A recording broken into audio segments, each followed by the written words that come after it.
Cordial saludo grupo, soy Eddie, es un gusto para mí estar aquí compartiendo con ustedes estos minutitos. Voy a hablarles de la disonancia cognitiva. Bienvenidos. ¿Qué es la disonancia cognitiva?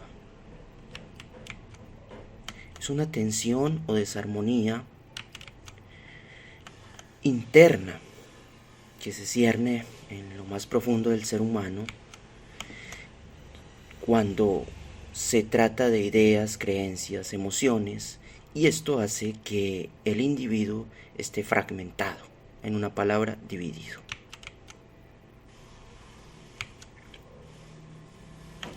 Las cogniciones que percibe una persona son muy variantes y, como ustedes pueden entender, siempre que nos exponemos a los diferentes niveles sociales se presentan estas disonancias cognitivas. ¿Por qué? Sencillamente porque hay hay una forma de contraste es la palabra, de diferentes formas de entender el mundo. Y no hablo aquí de las personas que hacen parte de un sistema demiúrgico o de un hiperbóreo, no, solamente estoy hablando de lo que hemos recibido a través de la educación primera y lo que hemos obtenido del entorno y de nuestros patrones genéticos y socioculturales. En la psicología, el término disonancia cognitiva hace referencia a la tensión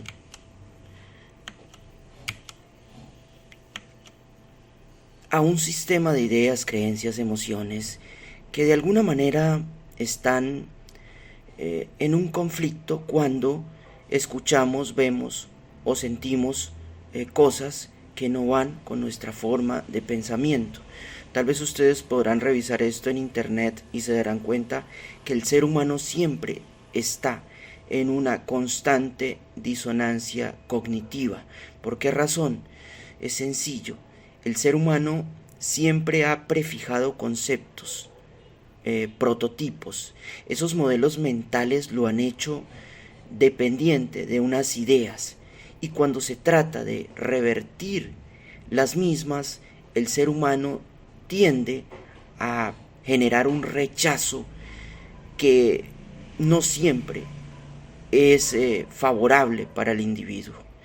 Aunque en determinado momento estas disonancias cognitivas pueden llegar a convertirse en un problema, hay momentos en que la disonancia puede llegar a obligarnos a cambiar de pensamiento debido a que no se tolera mucho este contraste que nos afecta de ideas. Por ejemplo, pues hay personas que de alguna manera van de compras y cuando no es lo que esperan del producto tal o cual que compraron, dicen, bueno, pero lo importante es que tengo algo para trabajar. No era lo que querían, pero para contrarrestar esa disonancia cognitiva tratan de generar unas formas de pensamiento que lo acoplen al nuevo objeto o determinación o idea que han concebido para no sentirse mal o culpables. Eso es importantísimo en el mundo de las ideas religiosas, que es donde voy. Las ideas religiosas siempre nos están adoctrinando y nos andan siempre de alguna manera invitando a amasar conceptos, ideologías que nos permitan de alguna manera mantener unas ideas fijas, y eso es lo que se produce cuando salimos a confrontar otras realidades con otras sociedades inclusive distintas a las nuestras, es decir, cambiando de América a Europa y así sucesivamente.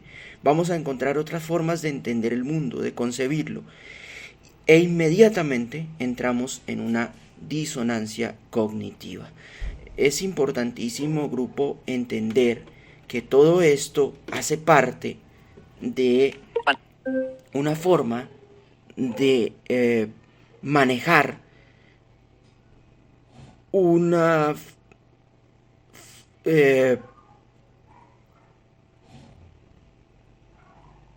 forma de amasar conceptos y de no permitir nuevas formas de pensamiento o de ver el mundo. Voy a parar un momentito por aquí y ya continúo. Documentos para estudios profesional. Estoy leyendo por aquí algo. Sonancia cognitiva. Ya voy a compartirles algo. Documentos para desplazarse a cualquier. Windows M, escritor M, música, enter, música. B cortina del programa, 2 enter, B cortina. Quiero contrastar esto porque como tal Para pro, enter. El ser humano siempre anda inmerso en cualquier forma de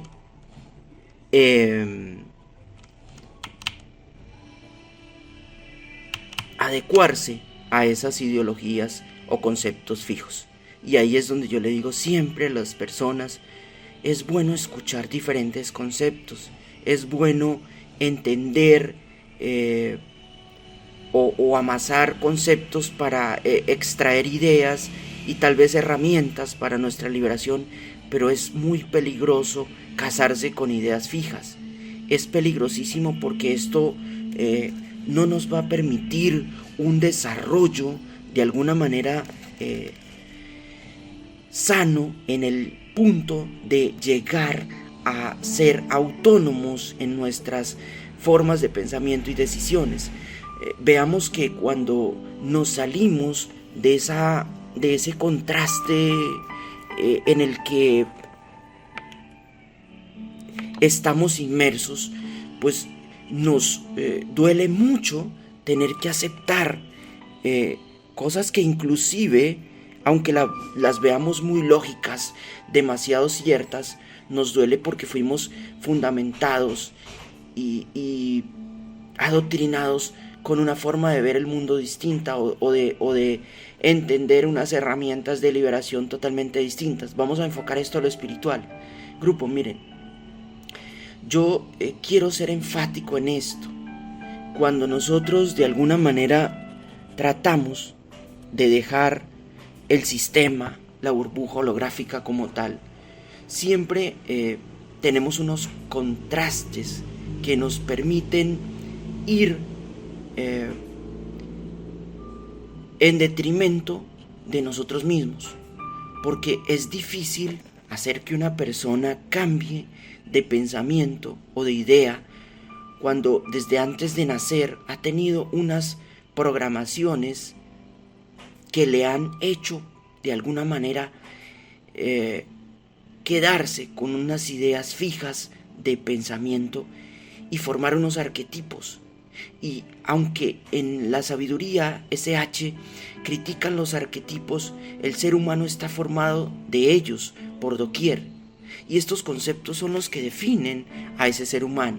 Se dice que un ser humano sin conceptos es un ser liberado, porque está fuera de toda conceptualización, más allá del bien y del mal, más allá de todo arquetipo. Pero esto no es fácil de entender. Miren, cuando aquí en el canal dejamos algo que para examinar, para estudiar, que no es de la SH, la gente se sale del canal o del grupo, porque entra en una disonancia cognitiva. Está recibiendo unas formas literarias que no coinciden con sus formas aprendidas de pensamiento y se retiran.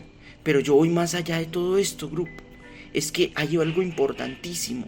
Es que el ser humano, si realmente desea ser libre, si es un guerrero, como dicen ustedes, señores hiperbóreos, si verdaderamente nosotros tenemos los suficientes huevos y talante para romper con esta maldita matriz, pues es necesario romper con todos esos viejos esquemas que nos atan a este mundo estúpido. Recuerden, la gnosis se hace un concepto para poder darlo a entender, pero no es un concepto, y ya lo he explicado. Recomiendo la conferencia en el grupo Arquetipos e Inconsciente Colectivo. Ahí explico esto.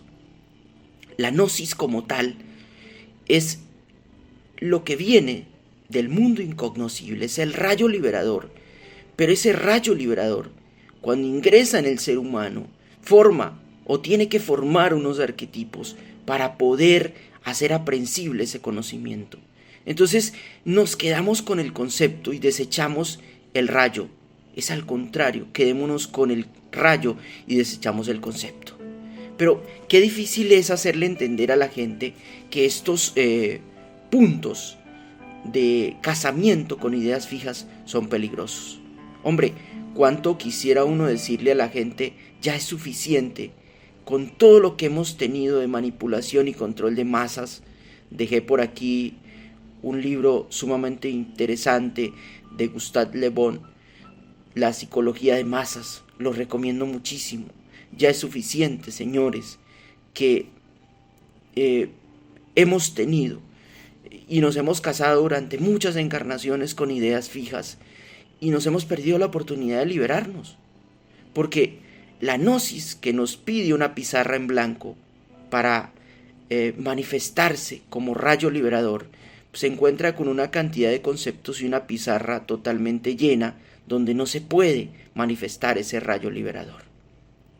Qué difícil es hacerle entender a las personas insensatas, faltos de conocimiento, que la gnosis no es un conjunto de ideas fijas para casarnos con ellas. Es muy difícil hacer entender eso. Y aún más difícil es tratar de sacar a unas personas que se casaron con una filosofía, llámese como se llame, y la tienen por única y exclusiva verdad. En este mundo no hay exclusivas verdades. La única verdad es el espíritu que reposa en el interior del ser humano, que es la misma gnosis en nosotros, que no se ha podido manifestar. Es ese yo esencial, es la única verdad, no hay otra.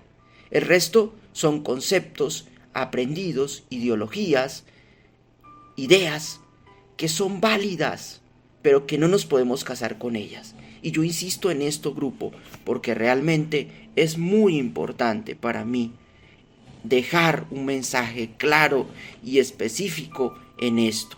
Cuando nosotros estudiamos qué cosa es la disonancia cognitiva, encontramos que es un conflicto interno que se presenta por una desavenencia entre dos conceptos, uno aprendido y el otro que seguramente es una forma desconocida para nosotros, que no converge con nuestra postura de pensamiento.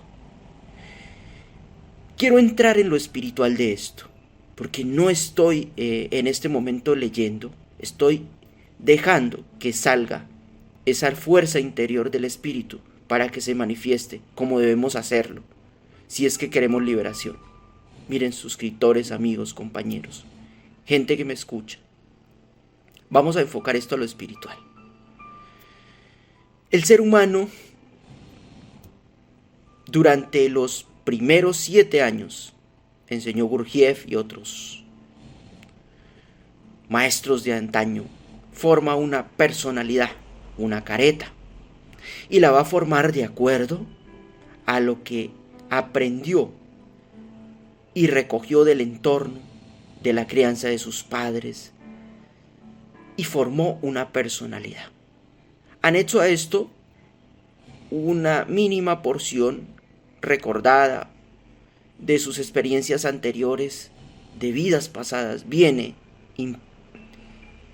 implícita en él, que se empieza a manifestar de vez en cuando, y que algo internamente nos dice que hay algo más, y es esas experiencias innatas que tenemos allá. Se pueden decir los factores de genéticos, espirituales, si pudiera llamarlo así, de esos factores internos del espíritu que quedan latentes, o esas memorias espirituales que están ahí. No estoy hablando de almas ni de memorias álmicas, estoy hablando de los residuales que quedan de esa parte memorial del transcurso, del paso del espíritu por las diferentes encarnaciones, que quedan esos registros que inclusive son borrados, pero no alcanzan a ser borrados en su totalidad. ¿Qué pasa con esto? Voy a entrar en materia. Miren, suscriptores y amigos, el ser humano todo el tiempo, sin excepción de ningún ser humano, está constantemente en una disonancia cognitiva, porque hemos sido creados en un sistema Matrix. Cuando nos presentan una idea, pensamiento o forma de ver las cosas y no es la nuestra, entramos en un conflicto interno. Ahora, dejemos la disonancia cognitiva por un instante. Pasemos a lo que llamamos estar fragmentado o dividido internamente, que seguimos en la misma disonancia, pero ya sin nombrarla. A ver, el ser humano internamente está dividido. Tal vez ustedes han leído el libro de la nada, ¿no? Solo basta un centímetro de cielo y tierra que se separen 1 milímetro para que el ser humano esté fragmentado, dividido. Cuando el ser humano está dividido, no es total, como decía Lao Tse, sé tú mismo, sé natural y sé total. Entonces tiene unas disonancias cognitivas que lo tienen en conflicto. ¿Qué es lo que encuentro en los estudiantes de las diferentes escuelas? Llámese SH o cualquier otra. Una disonancia cognitiva que no les permite una nueva forma de aprehensión del conocimiento, de amasar herramientas nuevas. Están divididos en un conflicto interno de nunca acabar. Y eso hace que el ser humano no pueda avanzar hacia la liberación de su espíritu. Porque para poder alcanzar la liberación hace falta ser total, ser un satrilla y estar más allá del bien y del mal, libre de toda dualidad, de todo concepto. Entonces, para llegar a ese punto, que bien lo enseña la SH, pero la gente no lo entiende y mucho menos han logrado llegar a ese punto. Y es que dice que los satrillas están más allá del bien y del mal. Y que en otras escuelas se dice que en el batallar de los opuestos está la esclavitud del espíritu. Ojo con esto. Entonces, ¿qué quiero con esto, compañeros? Simplemente invitarlos a salir de esa mugrosa dualidad, de esa fragmentación que tienen, de conflictos internos que los tienen fragmentados, divididos, que no los dejan ser uno con su espíritu, con su esencia divinal. A eso quiero invitarlos. Yo no quiero aquí formar discipulados, escuelas o paradigmas. Yo lo que quiero es que ustedes sean libres, que puedan ser autónomos en sus decisiones, amasar ideas nuevas y tomar herramientas nuevas y esenciales para su liberación y reforzar las antiguas también con nuevos esquemas para encontrar estrategias de orientación no lógica para poder salir de esta burbuja arconte. Eso es lo que busco. He sido claro con ustedes, he sido específicamente claro y les he dicho, señores, ya basta del adoctrinamiento de masas, de la manipulación y el control que nos han dejado impreso en lo más profundo de nuestra psiquis. Ya es suficiente. ¿Cómo es posible que ustedes se hagan llamar gnósticos hiperbóreos y sigan pensando en el enneagrama, en la personalidad, cuando sabemos que esa palabra traduce careta y que esa careta que está constituida de elementos álmicos llamados yoes del alma, tiene que caer porque personalidad significa careta, máscara, y esa máscara no es real, porque nuestro espíritu sí es real, mas esa máscara es irreal. ¿Cuándo la vamos a dejar caer? ¿Cuándo vamos a trabajar en el despertar interior? ¿Cuándo vamos a conocernos a nosotros mismos? Señores, ya es suficiente de tanta estupidez, de tanto fanatismo, de tanta creencia estúpida y de casarse con tantas escuelas filosóficas espirituales que nos tienen sumidos en la más precaria desgracia espiritual que ustedes se puedan imaginar. Cuando un liberado o un alumbrado por su esencia interior habla al mundo, les dice simplemente: rompan con los viejos esquemas aprendidos de las escuelas con las que ustedes se han casado. Ahora, no quiero decir que las escuelas son una forma de acabar con un sistema de aprendizaje. Habrá cosas que rescatar, importantísimas, habrá otras que desechar. Lo más importante de todo esto, grupo, suscriptores, amigos, es saber qué se toma y qué se desecha para encontrar el camino a la liberación. Bueno, dejo un audio cortito para no saturarlos con tanto. Seguramente en cada mañana les compartiré algún tema especial en breves minutos, en formato breve, para que nos ajustemos a una forma diferente de salir de Matrix. Saludos, los invito a entender que lo importante no son los conceptos, sino la esencia de ese yo esencial, cómo encontrarnos con él y cómo lograr nuestra liberación. Saludos, abrazos.